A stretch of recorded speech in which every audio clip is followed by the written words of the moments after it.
All right, today we are jumping into one of the most fascinating, maybe even strange verses in the entire Bible. It's just a single sentence from the book of Revelation that sounds like a simple measurement, but trust me, it unlocks an incredibly profound truth about God, about us, and where we're all headed. So let's dive in. So, our journey starts with this incredible vision of the New Jerusalem, the heavenly city. An angel is there measuring its dimensions, but when he gets to the wall, the description gets a little strange. And it sets up this puzzle that people have been trying to figure out for centuries. So the verse says 144 cubits, according to the measure of a man, that is, of the angel. Okay, hold on. A human measurement, that's also an angel's measurement? What does that even mean? You see, it's laid out like a riddle, and that's because it is one. So right away, we know we're not talking about an architect's blueprint for some physical wall. No, this is a spiritual code. And to crack it, we've got to break down three key pieces of the puzzle. That number, 144, the phrase, measure of a man, and of course, the identity of this angel. All right, first up, that number 144. Now, if you know anything about the book of Revelation, you know that numbers are almost never just numbers. They're symbols just packed with meaning. So does this mean the wall of heaven is what, about 216 feet tall? Well, not exactly. The Bible's not really concerned with the physical height here. This number is pointing to something way, way bigger than a physical height. It's actually about people. And this is where we see some really cool divine math in action. Think about it. The number 12 is huge in the Bible, right? You've got the 12 tribes of Israel, that's God's people in the Old Covenant. Then you have the 12 apostles of the church, God's people in the New Covenant.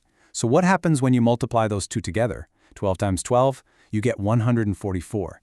It's this incredible symbol for the complete, unified family of God, from the beginning of time to the end. Okay, so that's piece number one of the puzzle solved. Let's move on to the second part of this riddle. What on earth does it mean that this wall is measured according to the measure of a man?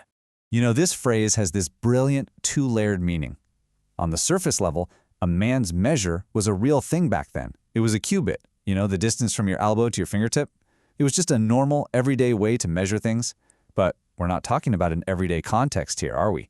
We're in a heavenly vision, so it's also pointing to the man, the perfect standard for every human being, Jesus Christ. He is the true measure. And this isn't some one-off idea either. We see it pop up elsewhere in the Bible. The goal for Christians is to be conformed unto the measure of the stature of the fullness of Christ. So you see, Jesus isn't just a role model, he's the actual blueprint. He is the standard by which God's people are being measured and built. All right, so we've got the number and we've got the standard. Let's tackle that final piece of the puzzle.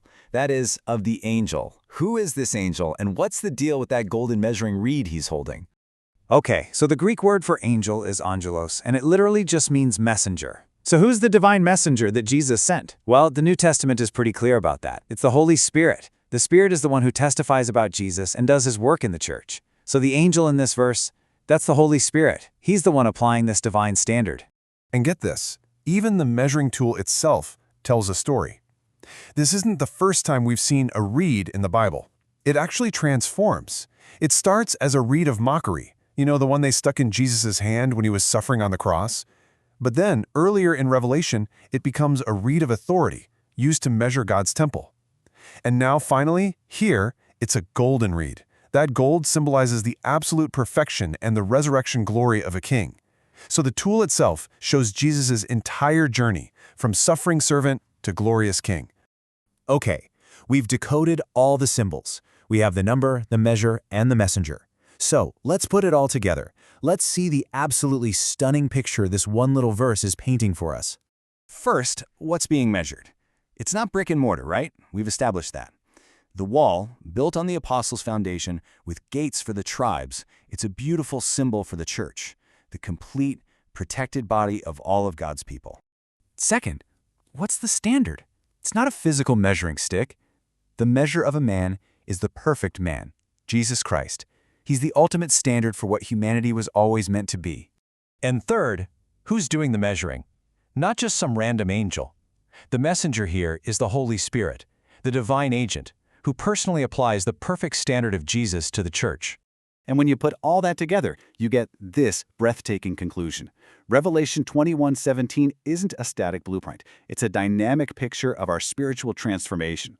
It's telling us that the Holy Spirit is actively at work right now, measuring the church, not to condemn us, but to conform us, to shape and build every single one of us into the spitting image of Jesus Christ himself.